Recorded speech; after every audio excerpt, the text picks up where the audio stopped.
Back at the New Hampshire Motor Speedway, getting set for the Unoh 175. However, our pole sitter Cole Custer encountering an issue, rolling off to start this race. We'll be back to that in just a moment. Let's take a look at our Camping World track description, boys. Just over a mile in length. Look at the banking in the turns, between 2 to 7 degrees. The 2-degree banking is really low in the corners. You can change your truck's handling by straddling the 2 and 7 degree banking. So watch for that today. See 1,500-foot straightaways, long straightaways, tight corners here at Loudon. And our Camping World race analysis, 175 laps. You see the estimated number of pit stops, too. If you have to pit 3 times, I don't know that you have a shot to win this race. But for somebody like Matt Crafton starting back, you have to mix it up somehow. And maybe you just make that last pit stop around 110 or so and go those last 65 on one set of tires all the way to the finish. Get that track position. Let's take a look at our starting lineup. The 16-year-old on the pole position, Cole Custer. 18-year-old Cameron Haley making his first start on an oval in this series. That average is about 17, I think. Correct. Yep. Bubba Wallace, Ryan Blaney. Blaney's going to be one of our favorites today. Tyler Reddick really strong in his last run as well.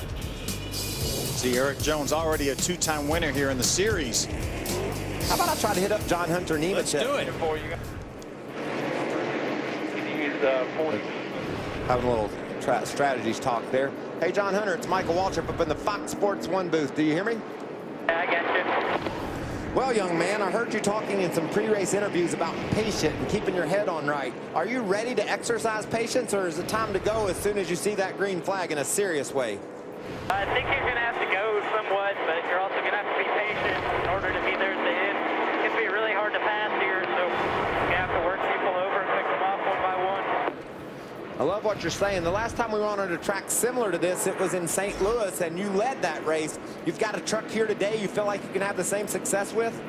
I think so. We were pretty good in practice yesterday and all the race runs, so hopefully the sun will come out here. I think that's going to be where our strong point is. Hopefully it comes out and stays out. Well, have a good race. Your dad won here before. Let's see if you can get it done today. Good luck, buddy. Good. Thank you, guys. All right, thank you, Michael. Let's go down to Hermie Sadler. Well, you guys talking to John Hunter Nemechek. He's one of our young drivers that we think is getting closer to his first career victory in this series. And if it happened at New Hampshire, what a family tradition that family, the Nemechek family, already has at this racetrack. Joe Nemechek, back in 1992, outdueled Dale Earnhardt Sr. for a tremendous win in the Nationwide Series. Also got his first ever Sprint Cup Series win here in 1999. Today he's here as a father and a mentor, and this team has been impressive. We'll follow Joe and John Hunter and see if they can get it done today. Ray? Hermie, no question about it. Kyle Busch Motorsports has been the dominant team in the NASCAR Camping World Truck Series this season.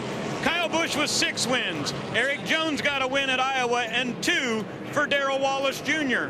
These guys have been really, really good, but it's a special lucky chassis today for number 54. He's driving old number 7, and this truck has won 7 times in the Camping World Trucks. If he gets a victory today, it'll be the winningest truck at KBM. But look at the racetracks where it's won. How about Phoenix, right here at Loudon, Martinsville, and also Gateway. All tracks that are flat and very similar. Bubba said his truck is lightning fast, and if they have good pit stops today, he believes it's the best truck in the field.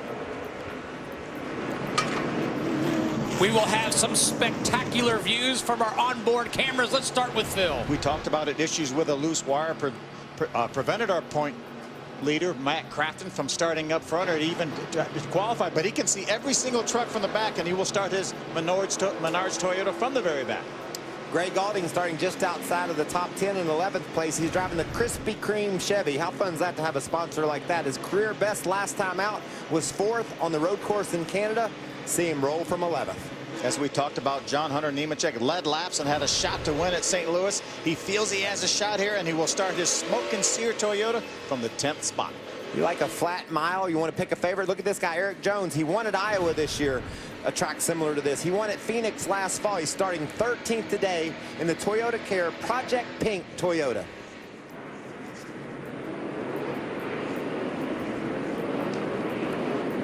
NASCAR actually gave these teams an extra pace lap to try to get some heat in these trucks and in these tires.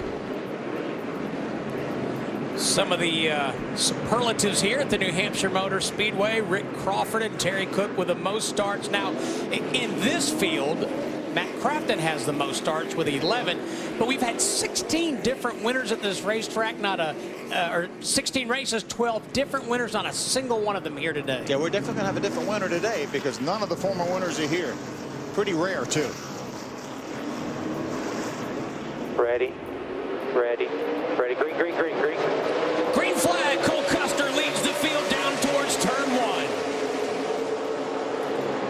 1. Look at Bubba Wallace dives to the inside of Cameron Haley. Cameron starting on the inside of the front row. Didn't get a jump off that line. He's going to lose a couple of spots here. Ryan Blaney around him as well. Really dicey for a couple laps with these cold tires. These guys fighting for grip. Great start, though, by the 00 of Cole Custer. And he's able to pull away just a little bit early in this race. 3 wide back there. John Hunter Nemechek, the 8 truck on the outside.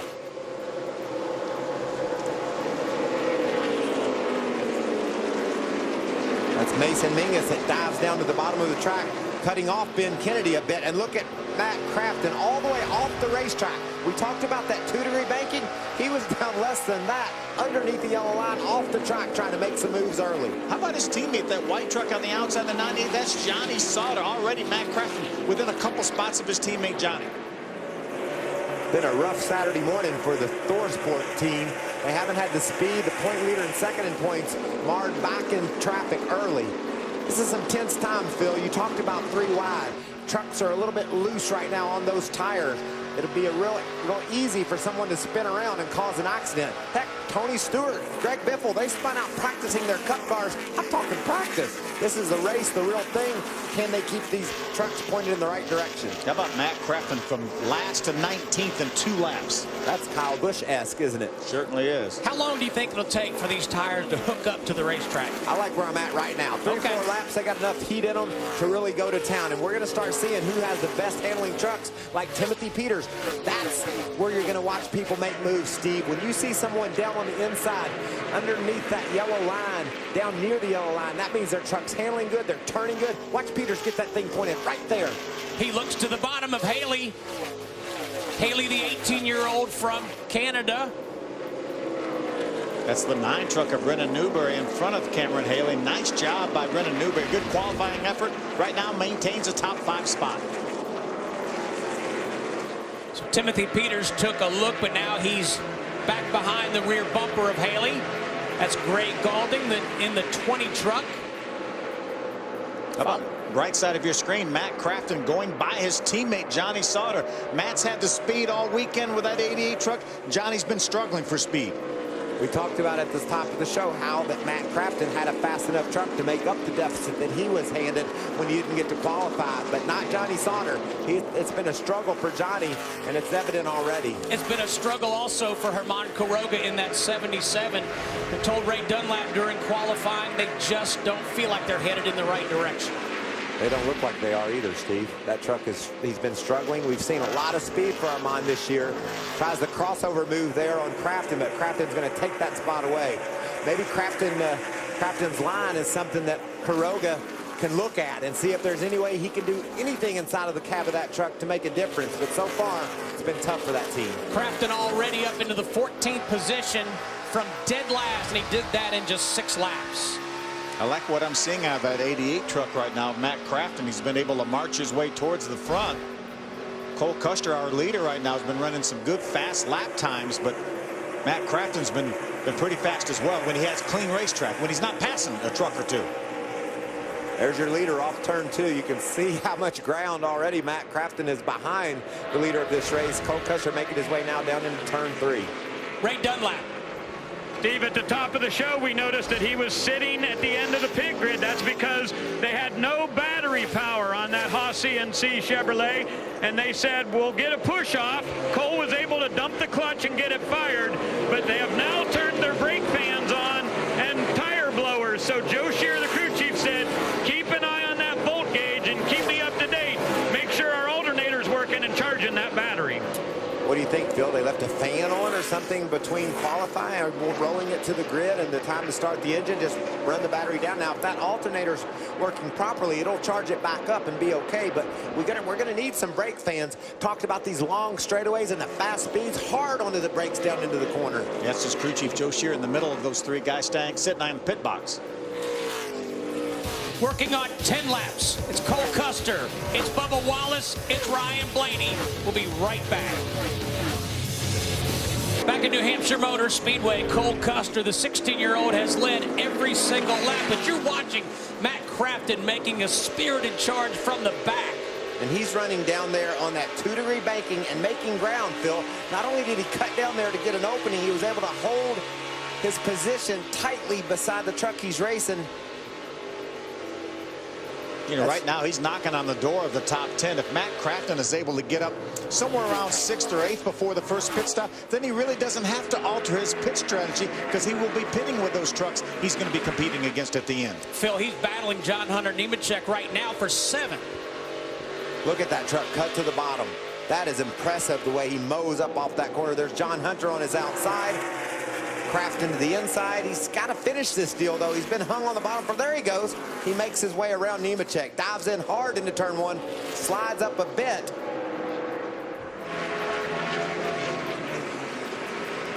They made the pass.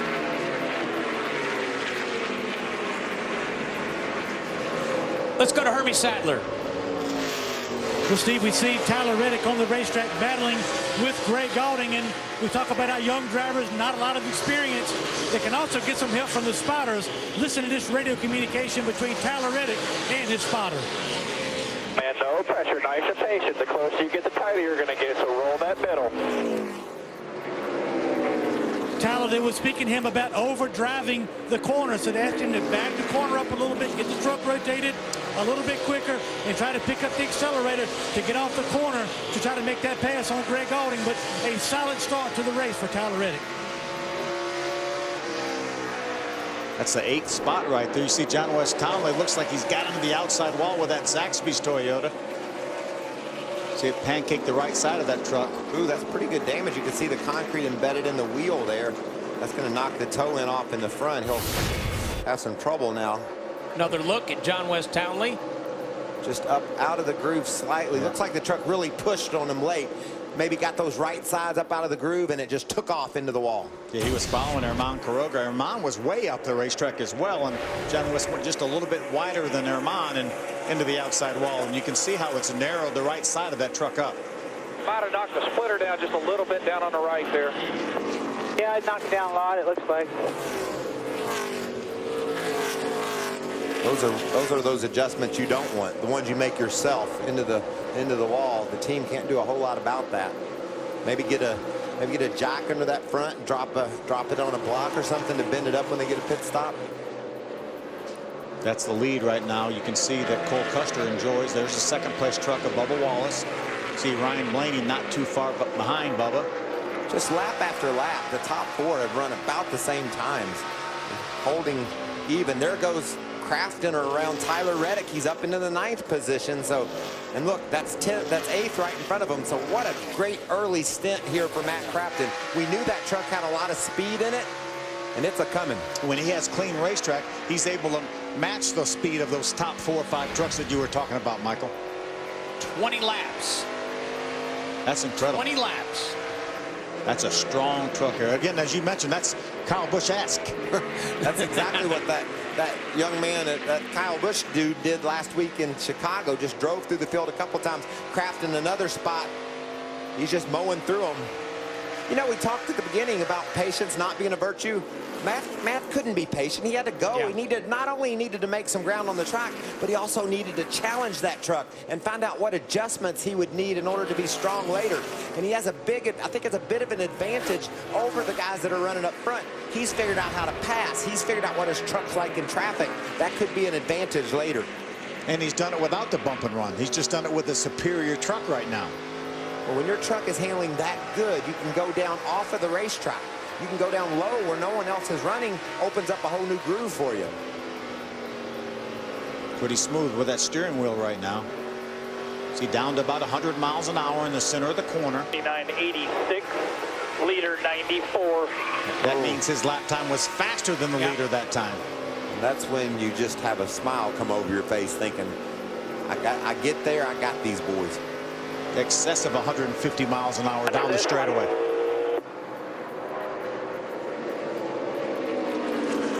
Wow, what a lap that was. He said, how about this one? A 29.51, 0.4 of a second faster than our leader right now. Let's go to Hermie Sadler.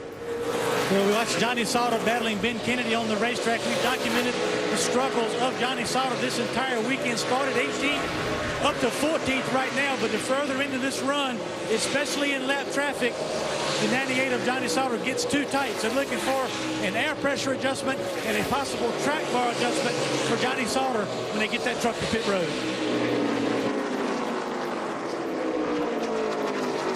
All right, thanks very much. Cole Custer led 60 laps and won a race here in the K&N East Series. Can he duplicate that success? Stay with us.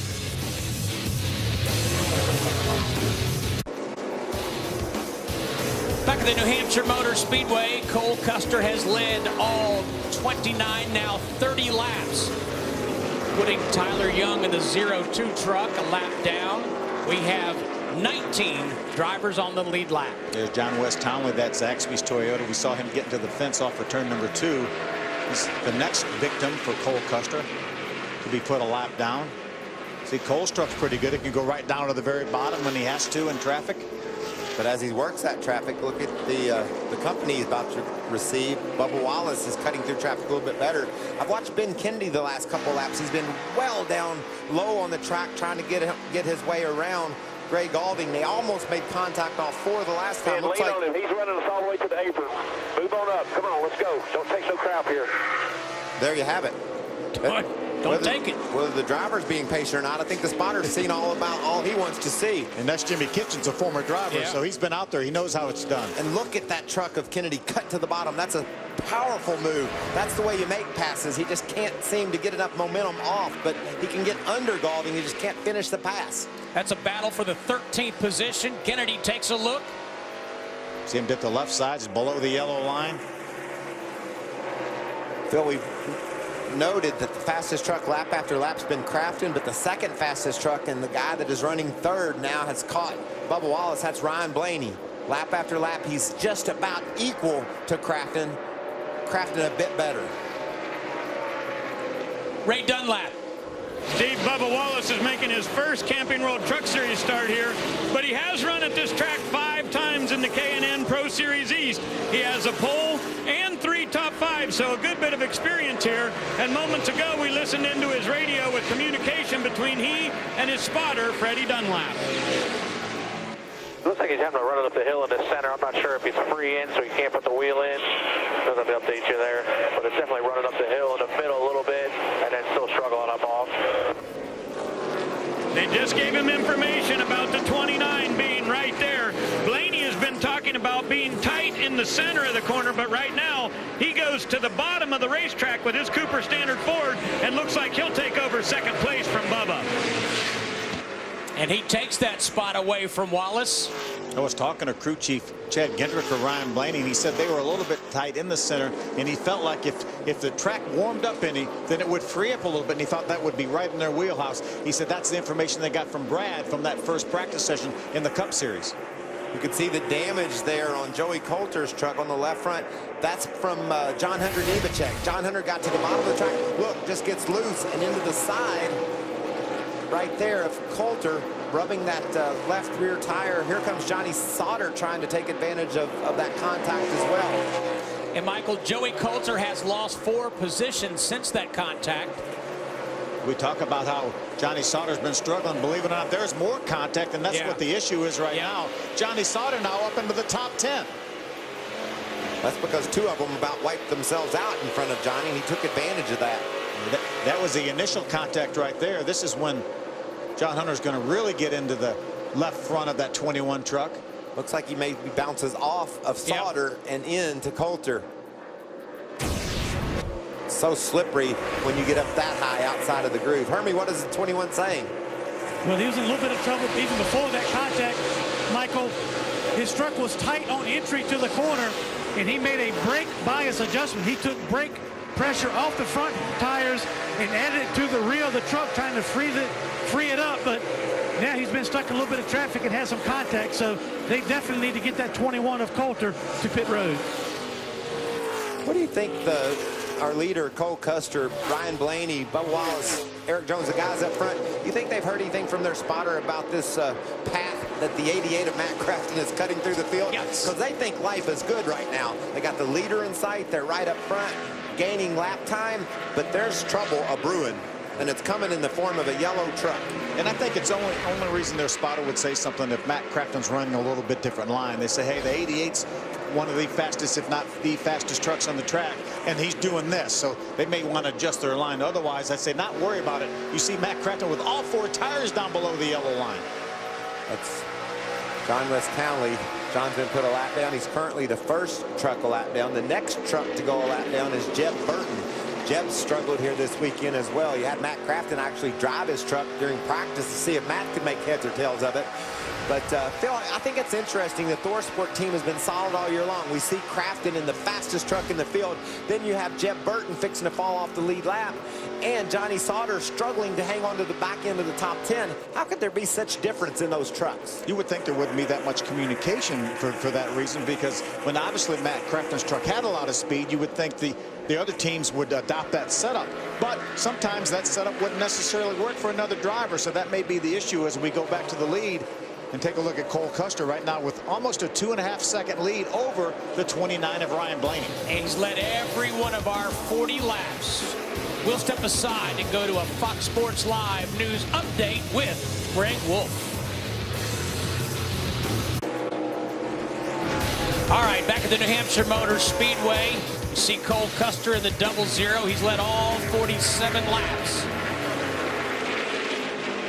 Take a look at the interval between he and second place driver Ryan Blaney. It's really closing down now. Cole Yes, Custer got hung in behind Brian Silas, trying to put Brian a lap down. That's Jeff Burton. The Estes Toyota already got a lap down. There's Ryan Blaney going to try to move underneath him. Ryan's closed up about a second off that 2.5-second lead that Cole Custer had before we went to commercial break.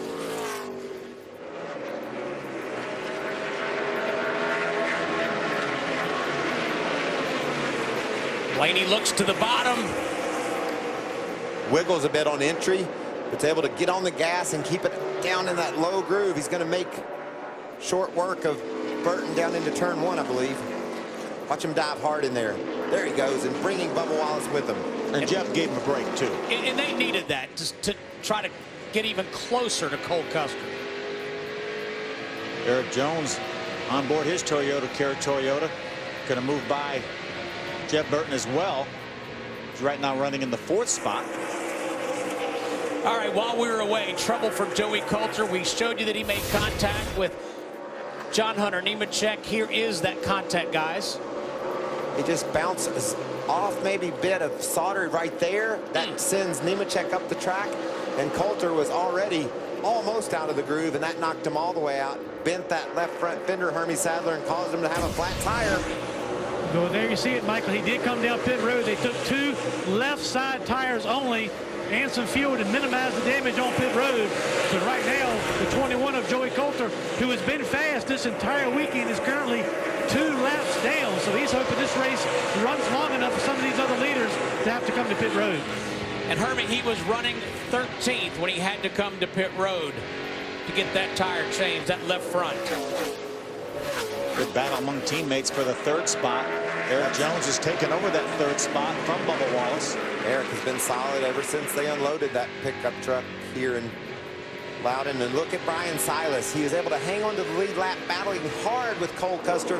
Right now, he's your lucky dog. Caution comes out. We're going to put Brian Silas back on the lead lap. So another solid competitive run for this 99 truck. We talked to Brian after the race in Chicago. He was so pumped up about his top 10 finish there, and he's solid here again this week. You mentioned, though, that 51 truck is pretty solid as well. Remember, Eric Jones, no experience at this racetrack. Just got by his teammate Bubba Wallace that we report had 5 races under his belt here in the K&N Pro Series. How much experience did he have on the dirt when he went up there to Eldora and sat on the pole? Virtually none. Virtually. So this man's amazing. What he did at Phoenix last fall when he won that race battling Ross Chastain, what he did at Pikes Peak earlier this year, excuse me, in Colorado earlier this year. Iowa, I'm close. It's the Midwest. You're there. Those tracks are a lot alike. What he did in Iowa was amazing. He's a great racer. I thought you were going back to the dirt, Pikes Peak and stuff. On board with John Hunter Nemechek. And he's getting some heat from Ben Kennedy. We watched Ben race hard as I've seen him race this year, trying to get a spot earlier. Now he's going to have to do the same thing if he gets around Nemechek. Boy, Ben Kennedy doesn't have an appropriate sponsor for this time of the year up here in New England, right? Heater.com. How'd it get so cold so quick? I don't know. It was in the 40s when we started qualifying this morning. That's all I know. Ryan Blaney has caught Cole Custer for the lead. Custer's battling hard in that lap traffic. He's got Mason Mingus. Mason's currently the last truck on the lead lap. He's in 15th spot. And remember, everybody that Cole Custer catches does not want to just move over and let him go. They want to stay on that lead lap in case the caution flag were to come out. Eric Jones now pulled right up to the tailgate of the 29 of Ryan Blaney. First 3 trucks right there together. First 4 trucks right there together now. Can I get you to go 5? Cameron Haley the last few laps has been the fastest truck on the track. He runs in 5th. He too is creeping in on our leader. And Matt Crafton not far behind in that Menards truck. There's Matt Crafton exiting the corner right there. That yellow truck. Hey, we talked about the youth movement. The oldest driver in the top 5, 20 years old. Good gracious. That just makes Michael pause. It does. Well, let's go, Matt Crafton. That's right. And what, he's a crusty old, what, 34? Yes. But I think of Matt Crafton as a veteran. He's been around here forever. He won our championship last year, trying to go back-to-back this year, something that's never been done. Full time in the truck series since 2001 for Matt Crafton. Actually, Crafton's 38. Timothy Peters, 34 years old. He's really crusty then if he's 38. Know it. And he's about to catch Cameron Haley here as Cameron Haley makes his way by John West Townley Zaxby's truck.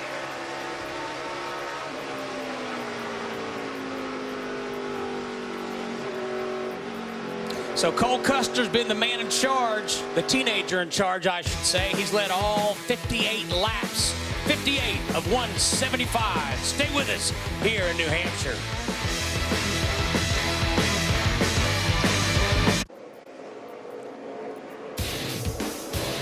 And back at the New Hampshire Motor Speedway, green flag pit stops have begun. Johnny Sauter hit pit road on lap 61. Now Ben Kennedy in the 31 getting service. Look at Cameron Haley. He's around Eric Jones. What a great job he's doing. That truck has been on the move, too. We talked about the fact he's running some of the fastest laps on the racetrack. He's just thanking Eric Jones, I think, for letting him by, giving him some room to race. Or he's coming to the pit. He's coming to pit road. All green, all green. This is where the rookies really got to be careful. We talked about this as his first oval race in a truck. Getting that thing to pit road speed properly is really important. Getting in the box well, Ray, is something he needs to do too. Hermie, what are they saying in Greg Alding's pit? Tight, tight, tight is the story for Greg Alding. They're going to take 4 tires, fuel, and get some wedge out of that truck. He was going the wrong way in a hurry, Ray. 32 trying to get right into the box. He comes in just a slight bit slow. They'll go with 4 tires here on this Cabinets by Haley Chevrolet. The spotter reminding him that you are the fastest truck on the track. Let's not mess it up here, guys. So far, they get the left sides on. Sunoco fuel in, and he'll be pretty smooth pit stop. Here comes Ryan Blaney in his Cooper Standard Ford. Right behind him, Bubba Wallace also coming in. Blaney had to go around the truck of the 08, so he got into his pit stall a little bit crooked. Blaney talking about his truck still tight in the middle. Now back to Bubba Wallace. He said he's about a 2.5 tight. So Jerry Baxter, his crew chief, told him we'll fix that up with air pressure on the left side. Very fast stop for Team 54. It'll be really interesting to see how these adjustments affects the truck. Think about Haley. He's never told his crew chief what to do to a truck. What they do in the pits is very important. Ray Dunlap. Herman Quiroga saying his truck is wicked. Every part of the corner not doing well. It's bad on entry, very tight in the center. You see they made a big track bar adjustment on the right side of his Net 10 wireless truck. The 17 is in also, Hermie. 4 tires, Sunoco fuel, and a wedge adjustment on the right side for Timothy Peters. His truck has been tight as well. Timothy Peters is down and away. Cole Custer coming in a 0-0. This is just his 7th race of the season. He was really dominant at St. Louis, had a great truck at Iowa also. And these guys go to work on hanging tires on that Haas Automation Chevrolet. Also, Matt Crafton in. What a run it has been for Crafton as he has come up through the field. He said his truck is a little bit free, but he said it's the kind of free that I like. Crafton pitted just 2 or 3 spots behind Cole Custer. They had a little bit of a hang-up on the left rear. I talk about the experience of the Ryan Blaney, Matt Crafton of the world, trying to tell their crew chiefs what to do to the trucks to make them better. Haley doesn't have that experience. He's certainly fast, but can he overcome his inexperience and just keep that truck marching forward like he's been so far? Eric Jones gives up the lead to hit pit road. Hermie Sadler has the call. Steve, Eric Jones has been reporting tighter the longer they run on this truck. They're going to take wedge out of the right rear to free this truck up a little bit. 4 tires and fuel to try to get him freed up. Also the 8 of John Hunter Nemechek gets his pit stall. The 19, Tyler Reddick, is well on pit road. John Hunter Nemechek, like a lot of other drivers in the 8, very tight through the center of the corner. A little bit slow getting around to the left side. There'll be a wedge adjustment in the left rear for John Hunter Nemechek, Ray. Burton said his Estes Toyota is about a 5 on the tight scale. He said he's been changing his fans in the back. He's been turning the right rear on and off to try to see if that'll affect the balance. They're going to make a track bar adjustment. Because he's tight, they'll drop it down, or raise it up, excuse me, a little bit to loosen him up. 4 tires for this crew. They hang the fuel in there. They've got it plugged in. Jeb's got the truck fired up, and back to the racetrack they go.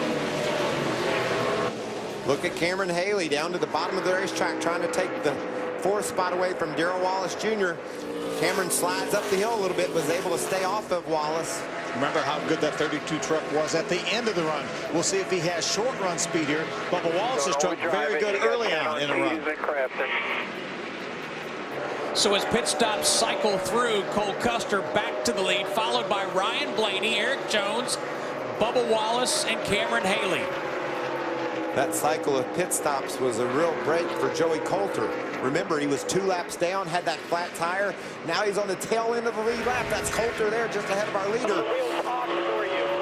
He pitted some 20 laps ago, though, so his tires are older, but he is the last truck on the lead lap trying to hold off Cole Custer. And if he gets passed by here, Cole Custer, then he just wants to stay in contact with him in case the caution were to come out to get the free pass. On board with Matt Crafton, battling Timothy Peters. That's for 6th. Battle for 8th on the left. Tyler Reddick in the 19. Johnny Sauter just behind him. Let's go to Hermie. You see Johnny Sauter on the racetrack battling Tyler Reddick. Now he lost a little bit of time coming down pit road for his green flag pit stop. When he came to his pit box, he slid a little bit too close to the left side of the pit wall, so it slowed his guys down a little bit. But all things considered, from where they started from, not a bad day. You can see he slides the front tires. He did not go over the line, so they could continue the pit work. But as you can see, when he went around the left side, it slowed them down a little bit, but they're still hanging on to the top 10 right now. Here comes trouble. Matt Crafton is knocking on the tailgate of Cameron Haley for a top 5 spot. Looks like he's got the speed over Haley right now. Matter of time before he gets to position. It's Timothy Peters right behind that battle. Timothy right now runs in the 7th spot. We heard Matt report to his crew that as that run went on, he got tighter and tighter on exit. So the crew knew exactly what they needed to adjust. And now look at that thing turn. He can go right to the bottom. He's going to make quick work of Cameron Haley. And just in case you missed it, Matt Crafton not able to run a single lap in qualifying. He had an electrical issue. Hermie Sadler reported they got that quick, but the net result was Matt Crafton had to start this race from the rear. Now he's riding in fifth. Yeah, successfully overcame that. Right now he finds himself almost 5 seconds behind their leader, Cole Custer. Cole Custer's been out front for just about every single lap. Erik Jones stayed out a little bit longer when Cole made his green flag pit stop and led 3 laps. Look at that battle between Cole Custer and Joey Coulter. Stay with us in New Hampshire. Tomorrow, Fox Sports 1 is a place to turn for pre- and post-race coverage of Sprint Cup's racing day at the New Hampshire Motor Speedway. It begins at noon Eastern with the latest from the pits on NASCAR race day. Then, catch NASCAR Victory Lane at 7 p.m. Eastern for complete highlights, reaction, and analysis of Chase Race number 2 and an update for the Chase Championship. That man is putting on a clinic. What I'm most impressed about, Phil, is the job that Cole Custer did during that sequence of green flag pit stops. He had to get to pit road with the proper speed. He had to get in his box like he needed to. 16 years old, he did all that and increased his lead on the racetrack. He not only did his job, he did it better than everybody else. And Ryan Blaney right now runs in the 2nd spot. Ryan with a lot of experience in the Truck Series as well as in the Nationwide Series. 2-time winner in the Nationwide Series. Right now finds himself 4 seconds behind Cole Custer. Let's take a look at some of the issues that Bubba Wallace had with Germán Quiroga, who's a lap down. Armand's loose right here. Maybe because Bubba bumped him, but sideways. It certainly added to it anyway. It exacerbated his problem. Yeah. From Matt Crafton's onboard. See Bubba, a little bit of a nudge there, and then a little bit of a nudge on exit. Bubba's trying to use that racetrack up, and Germán was a little bit lower than Bubba thought he was going to be. He could have got hooked into the outside wall there pretty bad. That'll get your attention. Bubba maintains the 5th spot right now. Here's Cameron Haley, the 32 right now. He runs in the 7th spot, moves to the inside of Quiroga. Armand drives it hard down into turn 3. Haley kind of tiptoed in there, didn't want to get too much speed in the corner because he had a bad angle. They were basically 3 wide, and Haley made a smart decision there. If you have a reasonably fast truck, as we watch Matt Crafton close in on Erik Jones, you can make life miserable for a guy trying to pass you or even lap you. How good is it going to feel for the 88 to pass the 51? Matt Crafton's talked a lot about finishing second to that 51 truck with Kyle Busch on board driving it. He says he hates finishing second to Kyle Busch. He's going to smile when he gets around Erik Jones, if he's indeed able to do so. He's faster than Jones right now. Ran him down from about a half a straightaway in just a handful of laps. Well, that truck will turn on a dime in the center of the corner. You can see Matt just grab the steering wheel, snatch on it, and the left side will go down under the yellow line. Here he goes. Watch him dive low. That helps for a couple of reasons, Phil. That means he has a really good handling truck, obviously. So mechanically, center of the corner, the truck will turn. But also, when he gets that nose out below the truck he's trying to pass, that's more aerodynamic downforce on the front end, allowing him to complete that pass. So we're running 150 miles an hour down in the corners, 120 when we're trying to make these passes. You think aero downforce doesn't help? You get down there where Matt can go, you can take advantage of that. Cameron Haley continues to try to lap by Germán Quiroga, the 77 truck. Germán is not making it easy for Cameron Haley. No, and again, and a reminder, Quiroga is a lap down. Quiroga's currently running in 14th, 1 lap down. Joey Coulter is in the lucky dog position right now. He's pretty good ways ahead of Quiroga. There you can see Coulter just a couple of trucks up. So Armand's on a couple of agendas. He's needing to go past Coulter so he can get into the free pass position, but then he's got a lot of heat from a top 10 running truck in Cameron Haley. I think he's more concerned about passing Coulter than he is holding up Haley right now, Phil. Yeah, and I think there's a couple schools of thought. When he's racing side by side with Cameron Haley, that's slowing down both trucks. So he's losing ground to Joey Coulter. So it may be more beneficial just to let that lead lap truck go, follow him, and if he can make his way by Joey Coulter, follow him through there. By the way, 90 laps complete, 85 to go, and we go back to Ray Dunlap. Well, thank you, Steve. What an incredible run today for Matt Crafton. To have not qualified, started 30th, and raced his way up. He's currently in 4th position right now. Their first round of pit stops was on lap 70. They took 4 tires there, and we listened in on the radio after that, thinking about what might come next in today's race. Can't make it to the end, can we? No, we can run about 70 laps peak, maybe 72. Yeah, 10-4. Yellow comes at 30. It's going to take left and try to, or right, I'm sorry, and one can, and I think it should make it to the end. We have seen so many of the recent Sprint Cup Series races here at New Hampshire take 4 tires during the middle of the race, but at the end, a strategy call, maybe going 2 tires, get some track position, but I think most of the guys are thinking that if we get into just about 30 laps to go after our final pit stop. Yeah, if this race goes green, we know they can run about 70, maybe 70 couple laps. So they would pit somewhere around lap 130 to 140. And then I think they're exactly right. 2 tires and 1 can of gas. Spend a minimal time on pit road, and that's going to be the ticket to winning here, I think. There's your leader, Cole Custer. He has a 5.5 second lead over second place Ryan Blaney. What a run. He's stretching it out, isn't he? Got his legs under him. Yeah, he does. Hard to believe he's 16 years old. Getting it done.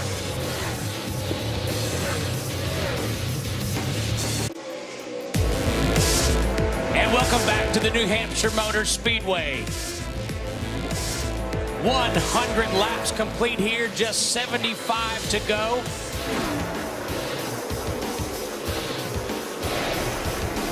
The UNOH 175 underway here in New Hampshire.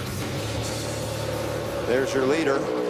As a matter of fact, it's been all Cole Custer this entire race. Yes, it has. The only laps he hasn't led were the 3 that Eric Jones was able to stay out longer when they made green flag pit stops. And look at that truck. He's just operating so smoothly. Oh, TJ Bell up high, and that's going to bring out our first caution of the day.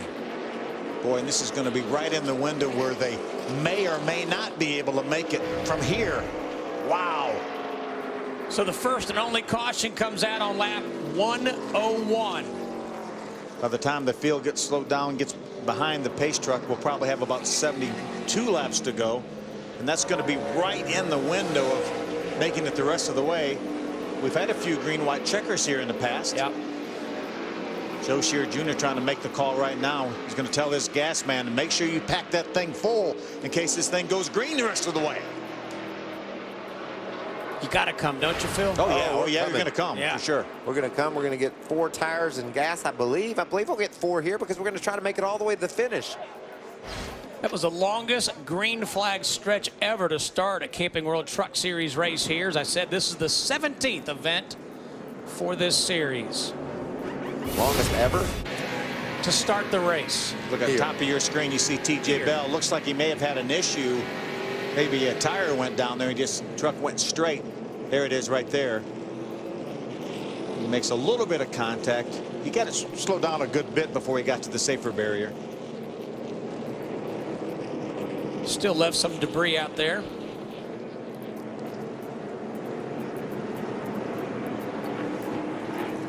Brennan Newberry will receive the free pass and get back on the lead lap. Joey Coulter was closing in on Newberry.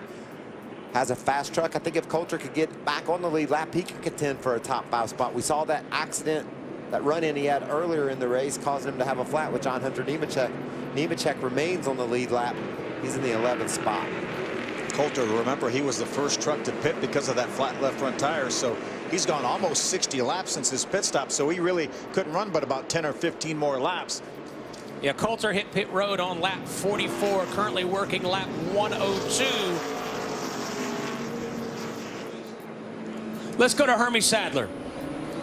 Steve, Eric Jones will be the first of the leaders on my end of pit road to hit his pit box. He's complained of about a 3 tight on a scale of 1 to 10. He'll take 4 tires, fuel, and air pressure adjustment only. Ray. Ryan Blaney said he's got to be better on exit. He's a little bit tight at the end of the run. Chad Kendrick's crew chief said, we'll free you up just a little bit. You see they're making an adjustment in the rear. That's in the center of your screen. Matt Crafton at the bottom said he needs to be better at the early part of the run. We see Bubba Wallace getting away from his pit quickly, so a couple of guys have made strategy moves here. The first off of pit road will be the 00. Cole Custer out front. They packed that thing full of fuel in case we go green to the end. See, the only truck, the 31 of Ben Kennedy with 2 tires. A little bit of strategy move. We'll see how it plays out for Kennedy. Custer holds serve.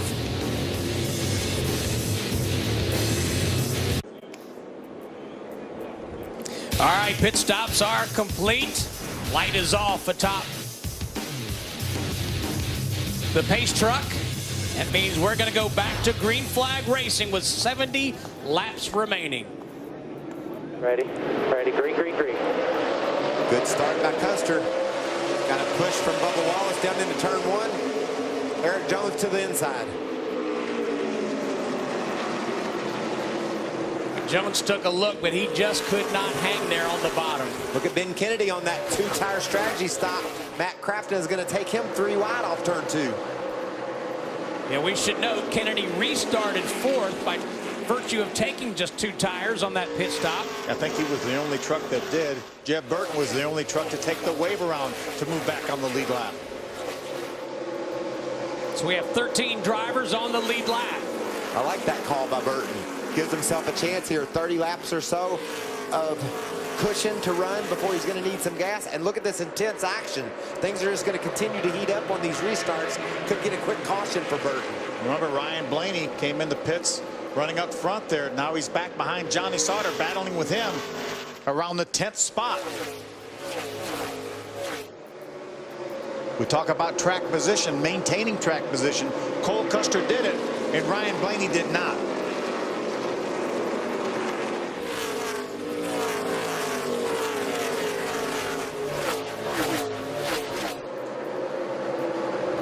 We saw Matt Crafton early in the race make his way all the way up to the top 5 from the very back.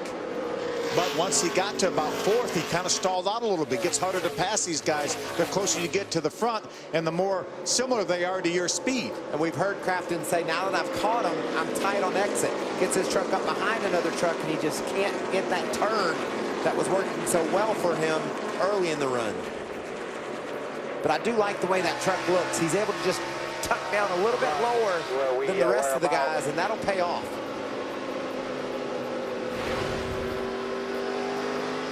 Looks like when he just gets ready to go the other direction, he just turns the steering wheel, the front tires respond, and then he gets in the throttle. Ben Kennedy doing a nice job holding on with those 2 tires. He fell back to 6th on the first lap, but he's been able to stabilize. He's got a lot of heat right on his tailgate, though, so Kennedy will have to run the laps of his day right now to try to keep from losing that track position. Hermie Sadler. Well, Steve, right behind Crafton, battling right there to the inside of Darrell Wallace Jr. is the 17 of Timothy Peters. Now, they've been slowly gaining on it on the 17 truck pretty much all day. The truck has been too tight. Last time on pit road, 4 tires. They raised the track bar, and they really think Timothy's got a chance to get up here and mix it up with these guys up front. But a solid day right now for the 17. It is, and Timothy Peters really needed to have a solid day here. Battle for 8th. Johnny Sauter, the 98, trying to move under Cameron Haley. Timothy Peters came in here. His last 3 finishes, 26th, 10th, and 17th. Look at Blaney back there. After running 2nd for a lot of this race early, after that pit stop, he finds himself in 10th, and a lot of trucks to go through if he thinks he's going to win this race. On board with John Hunter Nemechek, who rides 11th. Tyler Reddick ducks out. Yeah, Reddick gets to the bottom of Kennedy. Talks about the traffic that Kennedy had behind him. Look at those trucks stacked up, wanting to take that spot away from Ben. He's doing a great job of hanging in there, but Tyler to the inside looks like other trucks are going to follow. And this is a time when you run out of patience. We have 62 laps to go right here, and they know that the leaders are getting away. You cannot afford to be patient here. This is when you may have to use that bumper if you need to. Saw Cameron Haley jump to the inside. There's John Hunter Nemechek driving to the inside of Ryan Blaney, hard into the corner. He's able to keep his truck under control and complete that pass in a hurry. Ryan Blaney's truck is absolutely not running near as well as it did before, Ray. He said it is absolutely wicked loose on the track right now, Phil. But their big problem was on the pit stop. They came in running third, went out 10th or 11th, because when they went to pull the right rear tire out away, it got hung up in the wheel well. So it cost them a second or two, and that's all it took for them to lose the track position. Remember, he reported to his crew chief, Chad Kendrick, "I'm so tight here, you're going to have to fix me." Well, right now he's loose. They went a little bit over the edge. Jump the fence, as it were. Jump the cushion. Yeah. And that could come to him. We'll see trucks here at Loudon tighten up as the run goes, get a little bit of air pressure in that right front tire, stiffens up that corner a bit, and his truck could get better. So while he's struggling now, could pay off later. If there's enough time. We're running out of time. We have 60 laps to go, Michael. Patience are not important here. we don't want any patience. We want to go. Cole Custer has led 113 laps. He did so from the pole position. We'll be right back.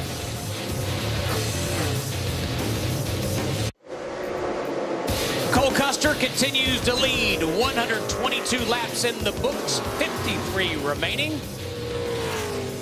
He's led all but 3 laps. What a dominating performance by Cole Custer and that Haas Automation team. And what an amazing performance by Matt Crafton, who started from the rear in that number 88. But he has been working and working and working on Eric Jones, just cannot get around him. In fact, let's listen to some radio chatter from Matt Crafton's team. This dude just hard to pass or what? Yeah, we just get to him and just kind of stops about 1 truck length behind. Just get tight behind him, I think. Yeah, he's just way worse behind him for some reason. 2 of them, he just gets to a truck length and just stops. Frustrating as a driver. We talked about how the faster the trucks are in front of you, when you get to them, it makes it harder to pass. And obviously, he's kind of hit a brick wall here with Eric Jones, who runs in the 2nd spot.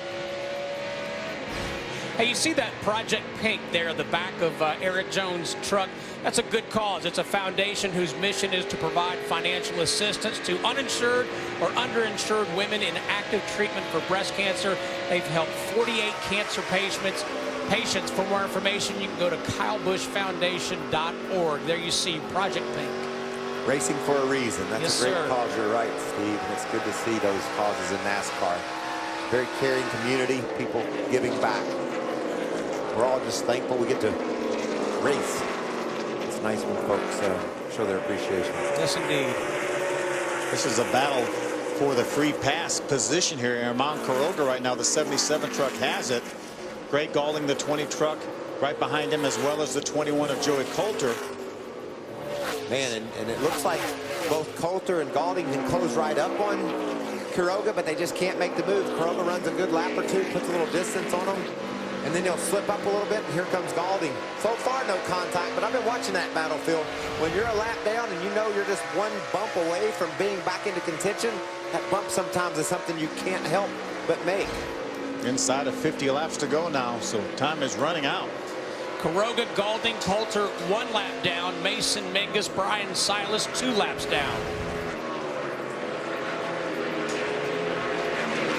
13 drivers on the lead lap. Remember, we've talked to Armand Quiroga a couple times during practice yesterday as well as during qualifying, and they've been searching for speed and the handle on that truck since they've been here. He's soldiering on right now, trying to stay in that free pass position, doing a pretty good job here with a truck that's not to his liking. I'll tell you what Armand Quiroga would like to see, that is those two get into a battle side by side, put a little gap on the trucks he's racing for that free pass. You can see there just a couple of truck lengths on Gaulding and Coulter, and Coulter's trying to work over Gaulding. And Joey Coulter is certainly aware, and his spotter and team has made him aware of the fact, as we watch Cameron Haley get underneath the 19 of Tyler Reddick, that is for the free pass that you need to get going right here. This is a battle for the 6th spot. A couple of young racers doing a great job. Haley's been very impressive in this run. Remember how good that truck was in the long run too here, and if this race goes green, it's going to be a very long run. Hermie Sadler on pit road. Well, the 0-2 of Tyler Young is going behind the wall, Steve. I heard it the last couple of times he came down the front straightaway. You could hear the engine starting to go away. So engine issues for the 0-2. Tough break for that team after a solid run at Chicagoland last week. Yes, indeed, Herman. He finished 11th there, and you guys talked about how enthusiastic he was. Tyler Young in the 0-2, looking for his first top 10 finish. Gets better and better all year long sir. here. Solid competitor week in, week out.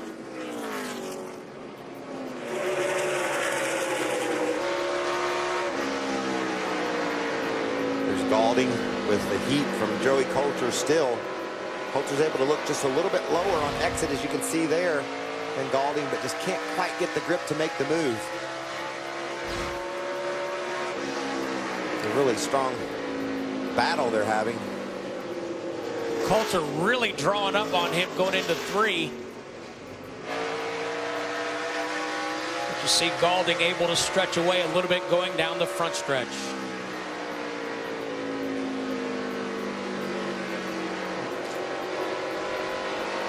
How frustrating does that feel? You can get all the way to the inside of a guy on a short, flat track, but he uses that banking to pull off the corner where you can't get to him. I want to give a shout out to our man Johnny Sauter. Almost slid through his pit during his green flag pit stop. We talked about the struggles of Thor Sport and how Matt Crafton was going to start back in the field, and Johnny Sauter couldn't crack the top 15 in qualifying. Our 2 championship leaders coming in here have raced their way into a position where they're going to keep that championship lead. Johnny Sauter inside the top 10 and 8, and Crafton up front battling for the lead. Joey Coulter finally gets by Gray Gaulding. Now he can go after that 77 truck of Herman Quiroga. And he's fast. Well, he worked for that spot. We talk about the fact at the top of the show how 5 of the last 6 years, the winner of this race dominated by leading more than 100 laps. And right now, Cole Custer has led 130 laps and counting.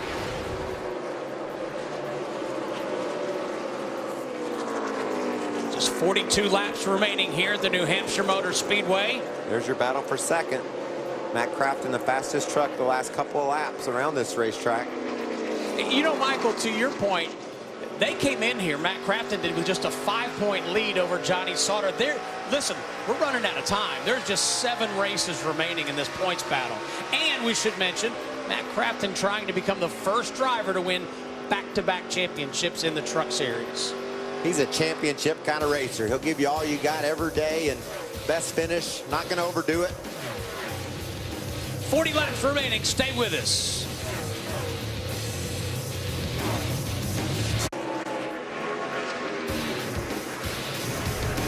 Cole Custer in the 0-0 has led 130 laps, countering the lap truck of Brandon Brown in the number 86. Able to sneak by with little problem. Pretty comfortable 2-second lead over that 51 truck of Eric Jones. And you know Eric Jones is the youngest winner we've ever had in the Camping World Truck Series when he won Phoenix last year. You know what would happen if Cole Custer was able to win? Well, 17 years, 5 months, and 9 days for Eric Jones. Cole Custer's 16. What do you got? Shattered the record for youngest winner. How can you do that at 16 years old, come out here and beat this competitive field like that? I don't know. I've seen a lot of speed out of Cole. He's been fast, but I think what I'm most impressed about is just his savvy, how he's able to race in and out of traffic. He can make a pit stop. He can do all the things you got to do to be in a position to win races. We've seen the same thing from Eric Jones, just on top of their game already. I think it's because of the internet. I think they're able to race their cars and play games and understand what it's like to be on this track at Loudon. I bet he's been raced at Loudon since he was 5 years old on his computer. When he comes here in the real world, it all seems to relate. Let's go to Ray. Hey, Steve, Bubba Wallace came into the race today. 4th in points, just 35 markers out. And last week I asked him, are you still in the championship hunt? He said, my guys think I am. And they are showing today that they've got a very strong team. He's driving chassis number 7, where Bubba has picked up 2 of his 3 wins with this particular truck. So we wanted to listen into the radio and see what they're working on with he and crew chief Jerry Baxter. What you got, Bubba? What you got?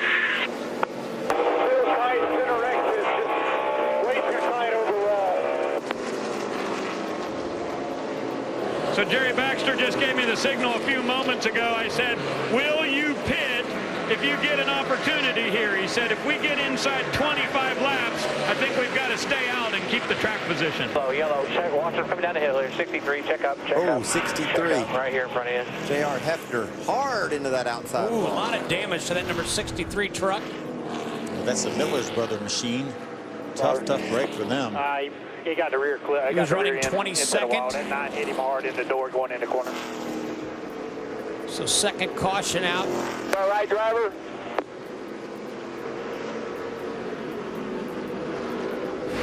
You can see him moving Ever got around. a copy there? A lot of times your radio will Should come be all right. It unplugged. looks like he might be getting unbuckled or something. Yeah, I think he's okay. He's So definitely as you moving could be, around. Yeah, it's a hard hit though. hitting the wall at over 100 miles an hour. Copy, JR.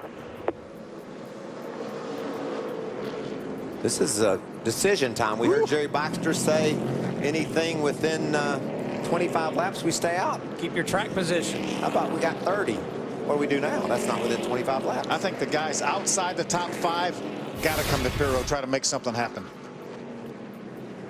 Oh, wow. Looks like the 9 of Brennan Newberry maybe got in the corner underneath Hefner sideways, and those two trucks made contact, and that's a hard hit. We can see that. So second caution coming out on lap 146. Herman Quiroga receives the free pass. He was able to prevail in that battle with Joey Coulter, so nice job by Herman Quiroga. That gives him a shot here. Nothing to lose for him for sure. Come in, get some tires on that truck. And tip your hat to the team for Jeb Burton. They stayed out during that last caution, took a wave around, and stayed on the track long enough to find their way back on the lead lap. So Jeb, a fresh breath of life in his run. He's up to 11th. And had to be within a couple laps of having to pit for gas.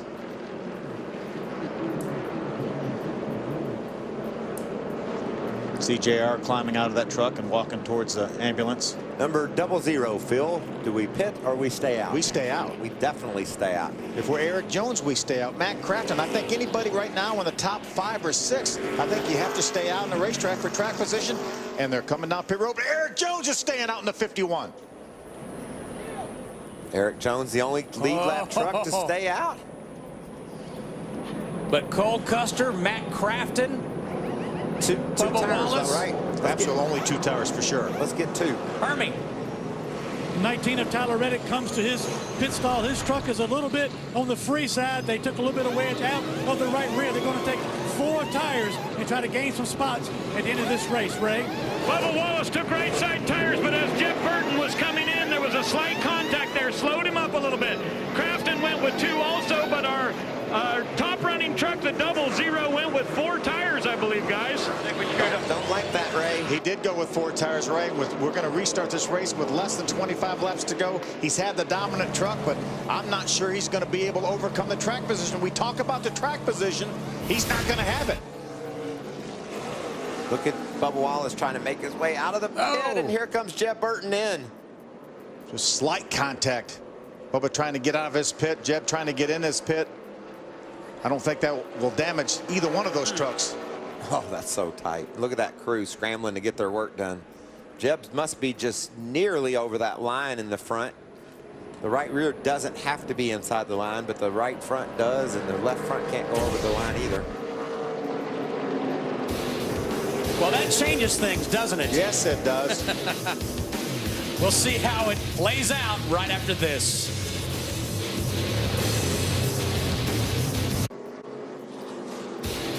All right, welcome back to New Hampshire. Still under caution. Cole Custer has led 144 laps, but they came to pit road when the caution came out. Ray Dunlap has that story. I am with Joe Shearer Jr., who is the crew chief for Cole Custer.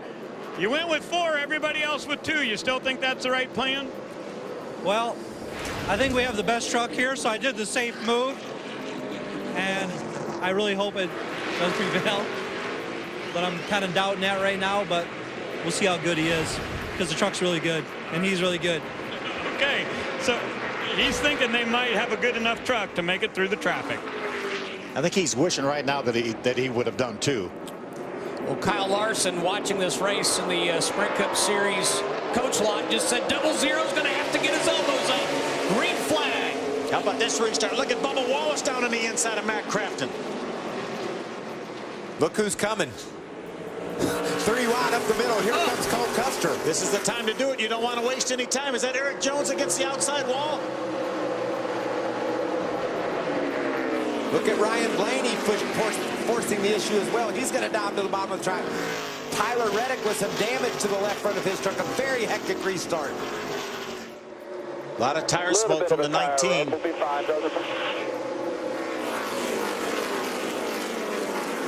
Whoa. The 19 still smoking from that left front tire.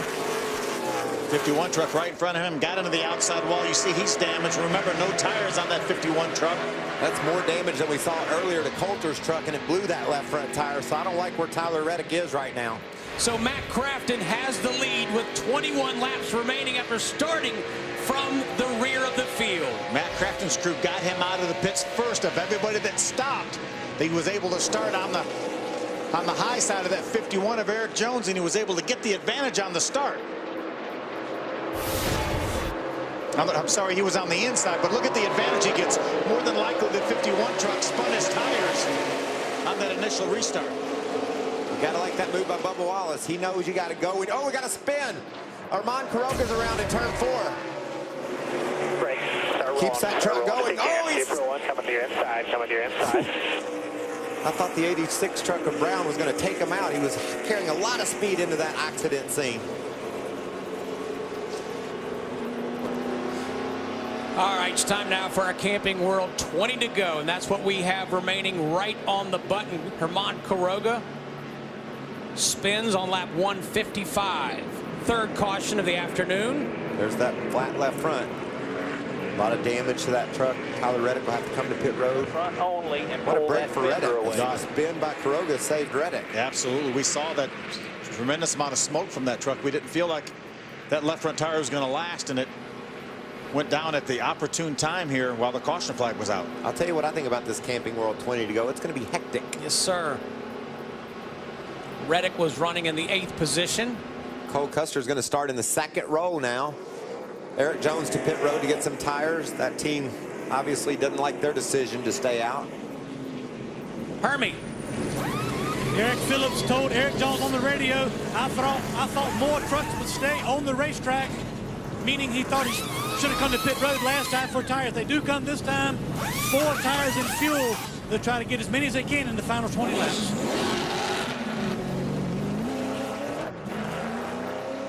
See the damage when he got into the outside wall after the restart at the exit of turn number 2.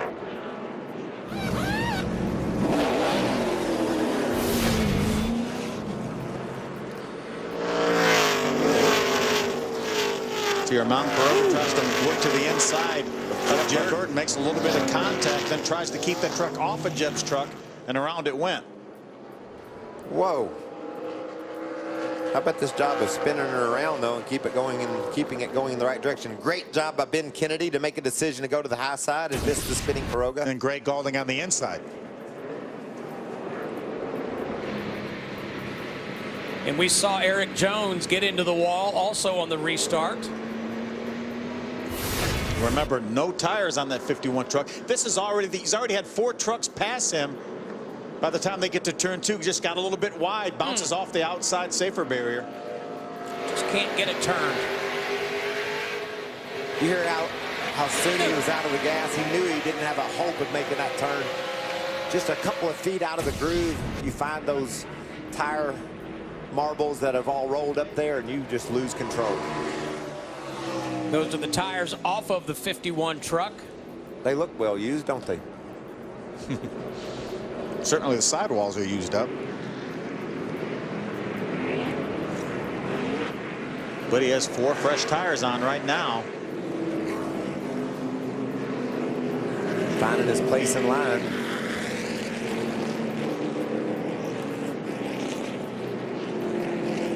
Joey Coulter gets the free pass. There you see Tyler Reddick with 4 tires. 14 trucks on the lead lap when we restart. Eric Jones with 4 tires. Armand Caroga. So we got some fast trucks and just outside the top 10 that are going to be on a mission. 1 to go. Let's talk about positioning. As they restart, who do you guys like? Well, it's hard to bet against Matt Crafton. He's driven from the back of the field to the front, but you better watch Cole Custer. And if he wins the race this way, having to fight through a late pit stop and losing his track position, what a day that'll be for him. That'd be better than just dominating it all day long, I think. For us, for him, not so much. And I think he's in a great spot in this restart behind our leader, Matt Crafton. Remember, Matt Crafton is the control truck. He's the one that decides when they restart this race. That should give him a bit of an advantage over the 54 Bubba Wallace. Cole Custer just follows Matt around the outside. He comes off turn 2 in second position with 2 fresher tires on the left side. He could make work of Matt Crafton in a hurry. I like what you're thinking, Phil. It's going to be a drag race down into turn 1, that's for sure.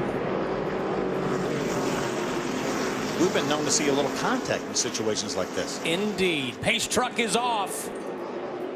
Green flag. Here comes Custer giving Crafton a big push. Bubba's going to hang tough there on the bottom. Cole Custer now on the outside of Bubba.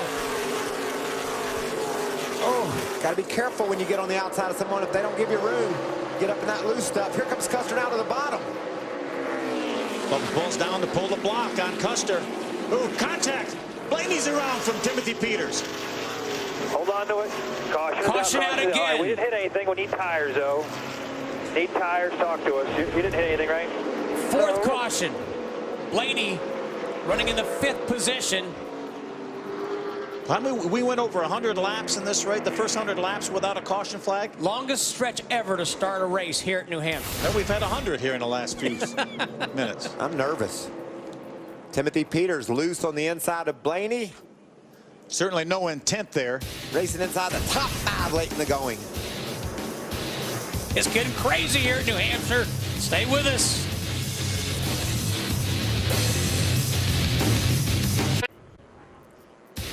Our first caution didn't come out until lap 101, but the second one came at 146, then another at 155, and now lap 160.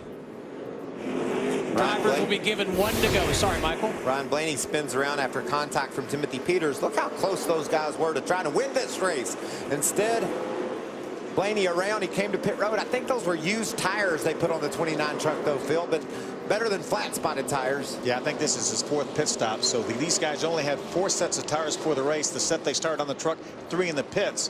So I think they probably had to put tires back on that they've taken off the truck during this race. You can see the brake dust on that left front wheel, which means those tires have been on that truck before.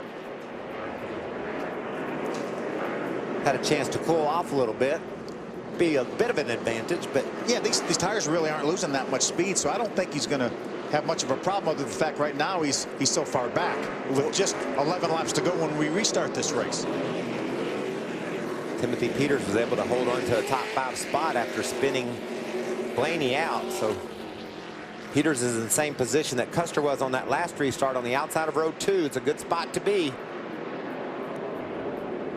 Did Bubba Wallace learn anything from that last restart on what Matt Crafton did? A great restart from Matt Crafton. Here comes Cole Custer to the inside of Bubba Wallace, 3 wide. Wow, that's a statement. Crafton jumps to the lead, headed down the backstretch. And Cole Custer has 2nd. So maybe their move to take 4 tires will pay off.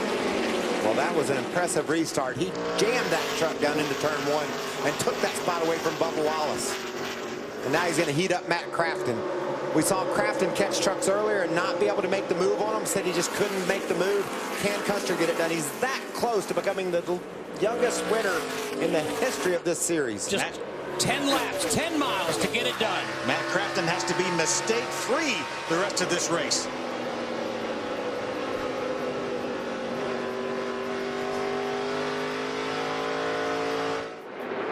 Brendan Newberry side by side with Bubba Wallace. That's for the 3rd spot. What a great job by Brendan Newberry here. And what about John Hunter Nemechek? He's battled his way up to the 5th spot. Oh, there goes Newberry. He gets a hold of Wallace. That opens up the door for Nemechek. He's going to be 3rd when the caution flies. John Hunter Nemechek up to 3rd. And Crafton's going to have to withstand a restart with Cole Custer beside him.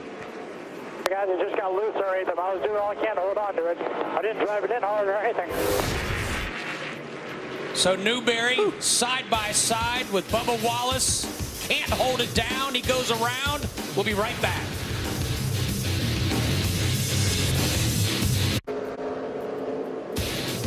Just one caution in the first 146 laps. 4 cautions since then. Let's take a look at our Ram Guts and Glory. And it's all about Matt Crafton. A problem in qualifying relegated him to a last place starting position. Yeah, wire came out of the master switch in that truck, and when you open your hood during qualifying, that means that will negate anything, although he didn't even get out there to make an attempt. Started this race from the very back of the pack and marched his way towards the front. This a pass for the lead, past Bubba Wallace. That's our Ram Guts and Glory.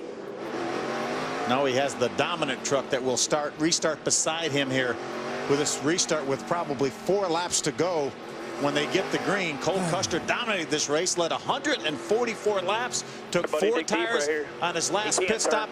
About everybody else took 2. Why am I nervous? I mean, this is killing me. I just know how bad Cole Custer wants it. I'm really nervous about him diving into turn 1 and what it's going to mean for Matt Crafton when he does that. We just saw the move he made, very aggressive on Bubba Wallace in turn 1. I think I'm nervous for Matt Crafton right now, leading the race, but he's got a very determined, very aggressive, very fast young man to his inside. When they cross the start-finish line, there will be 4 laps to go. We may not be done with caution flags yet. No. Can you say green, white checker? Pace truck is off. Green flag. Custer's going to be there. Custer is there. Great restart. Look at Bubba trying to make it 3 wide, and he does. Bubba Wallace to the inside. Cole Custer's going to have the advantage, I think, on this exit of turn 2 from the outside. How about that move by a 16-year-old? I was afraid about Custer getting to the inside of Crafton into 1. He just passed him before they got to turn 1. What a strong move. It's Custer, it's Wallace, it's Crafton, Johnny Sauter, and John Hunter Nemechek. Right now, Cole Custer is saying, let's please, no caution flags. Let me get back around here and get around here a couple more laps and take the white flag. And that's what his crew chief's saying, too. Yes, he is. Hard racing back here inside the top 10. Look at Ryan Blaney trying to make up some ground. He's to the outside of Peters and looking at Coulter. Battle for 8th, you just saw. 2 laps remaining. Ryan Blaney's thinking, I need every point I can get. I've got to pass these guys when I catch them. Custer putting a little distance between himself and the 54 of Darrell Wallace Jr. Matt Crafton in 3rd. He pulls up to the bumper. Coming down to the white flag, that means the next flag will finish this race. White flag, 1 lap remaining. Just focus, 1 more. Crafton not done yet with Darrell Wallace. What a story we're going to tell today. Cole Custer battling from outside the top 5 late in the going and driving away from him at the checker. Cole Custer off of turn 4. There you go, young man. Hell of a job. First career win for Cole Custer. Just his 7th career start. Oh, you did it, man. Great job. Great job, guys. Oh, my God. Oh, my God. Great. Youngest driver to win a NASCAR National Touring Series race. 16 years, 7 months, 28 days. How about the crew chief? What a great call I made. I knew 4 tires was the way to go. Best call I've made of the time. This moment, Cole. Joe Shear Jr., that's the best call I've ever made in my career. See, on the left side of your screen with that blue shirt, that's his dad, Joe Custer, an executive with Haas Racing. You know, he's one happy father right now. You know, Michael, you said it earlier. It's one thing to sit on the pole position, which actually he did for the 2nd time today, but to have the poise to come back and win this race, that says a lot. Let's go down to Ray Dunlap. Well, it's almost always some kind of a strategy call here at New Hampshire, and typically 2 tires works. But Joe Shear, you gambled on 4. How you feel about it now? I feel pretty good about it right now. I was a little skeptical about it. I thought there was enough laps left that everybody would put 4 on, and I kind of did it, and it shocked me, but obviously it prevailed. You had a really great deal going with Johnny Sauter. You two had an excellent relationship with a full-time team. You decided to come over here and go part-time racing. What is it that you saw in this team or this driver? Well, me and Johnny still have a great relationship. We'll never have that go away, but I seen a great opportunity to come back with Chevrolet, come over with Gene Haas and Haas Racing, and I've watched this kid a little bit in the K&N stuff and through his ranks, and I just knew that was the right decision. He's won in just about everything he's driven, and he's got a great crew chief, too. Joe Shear goes to victory lane with Cole Custer, our youngest ever winner here in Camping World Trucks. All right, thanks, Ray. Let's take a look at the restart. Crafton on the outside. I was worried about him being on the inside of Crafton when they got to turn 1. Look at that move he makes. He grabs 4th gear and just powers past Crafton. It almost looked like Matt had a bit of a hiccup on his 3-4 shift there. Darrell Wallace tried to get him on the inside. Let's go to Hermie Sadler. Well, Bubba Wallace takes a look at that last restart. That's really what the race came down to. How was it from your perspective? Oh, once again, I had to reckon to get by him. I think I gave it up a little too much into 3. When he got clear, could have got to him on the bumper, but 4 tires prevailed for him. So congrats to Cole. I told him he'd get the pole. The kid's always fast, so it's cool to see that new winner. Just hated Toyota wasn't in victory lane, but our Toyota Care Tundra was okay. We were a top 3 truck, top 5 at the beginning of the race, and just couldn't get off the corner. Found some stuff late in the race, and we'll go on to Vegas, Sin City. Proud of my guys' efforts, though. They never gave up. Pit stops were incredible. Gained us some stops, made some spots, and just come up 1 spot short. But I'm pumped. I'm all good. Second sucks for sure, but like I said, we'll go on to Vegas with our Toyota Care Tundra and be ready to win. That's Bubba Wallace. He comes home second, Steve. Hermie, that's his 6th top 2 finish of 2014. We'll step aside for just a moment and talk to the 16-year-old Cole Custer right after this.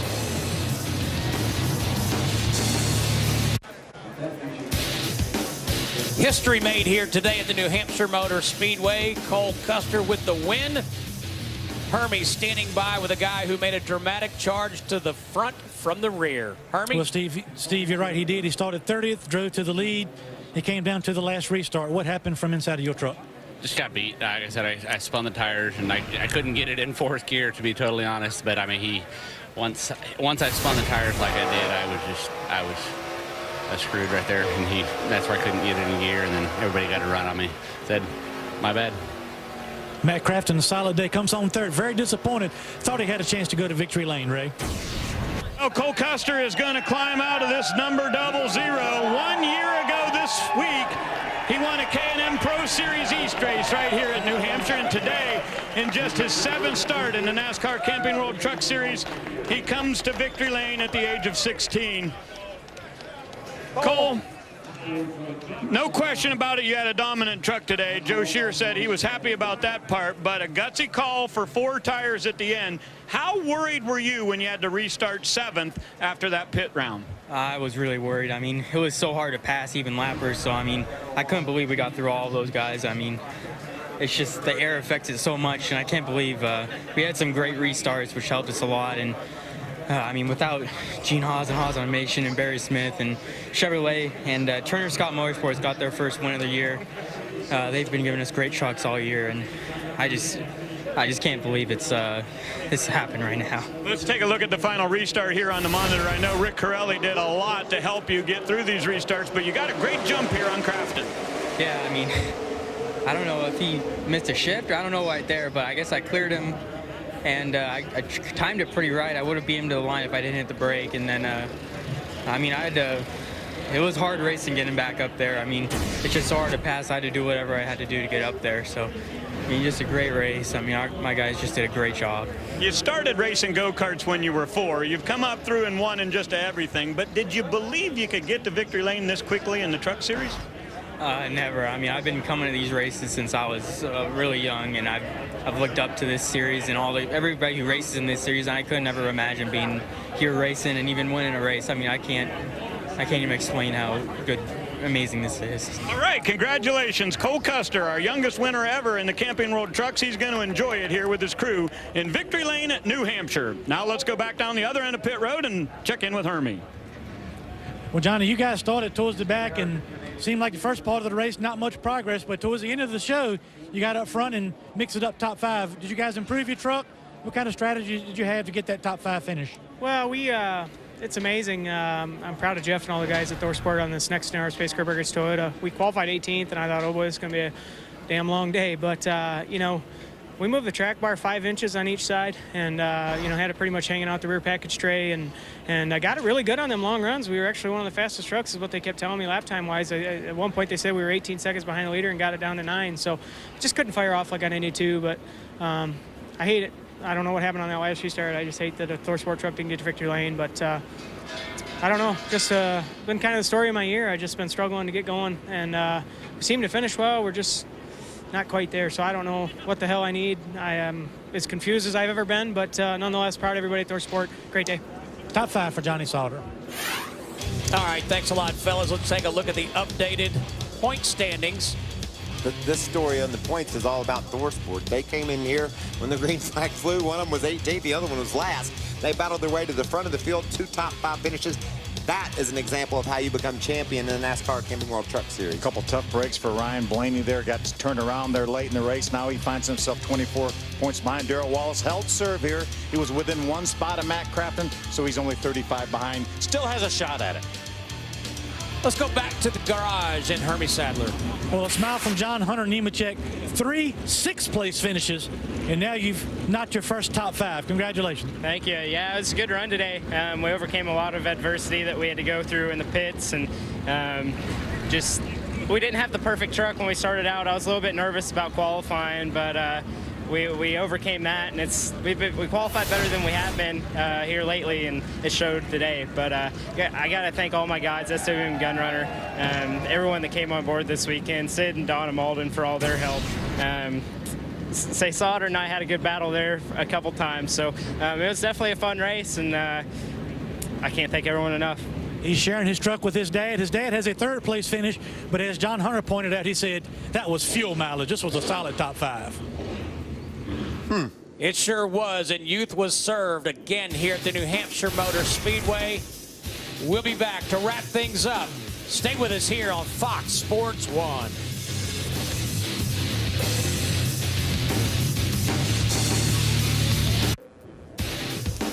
Cole Custer continuing to celebrate career win number 1. It came in just his 7th start.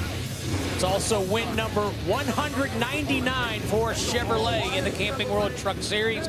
Let's go back to Hermie Sadler.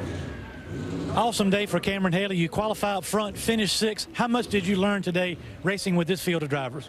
I learned so much today. It's just been an amazing day. Our 32 Cabinets by Haley Chevy Silverado was amazing today. I can't thank Turner Scott Motorsports, my crew chief Mike Hellman Jr., Cabinets by Haley, Curb Records enough for this opportunity.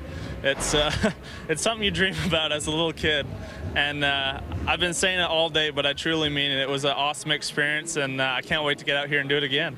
First starter on an oval, Michael and Steve, guys in the booth. Not a bad effort for Cameron Haley. He comes home 6th. I'll say spectacular effort, and a lot of these young guys did such an impressive job. And Phil, I am blown away by the poise shown by Cole Custer, who gave up the lead late in the race, but had enough poise to come back and win it. Steve, he restarted 7th, and you would have thought that would have, you know, on a racetrack that's difficult to pass on. We talked about it all day. You thought that might have been enough to make him do something, panic and everything, but he didn't. He stayed right in there, took advantage of a couple restarts, and made the great move at the end. What about that? We said you got to start on the front row to win this thing. He started 7th with 10 laps to go, and he won. That's an amazing job he fought through. Did he not start in the front row, started this race? Yeah, but it changed.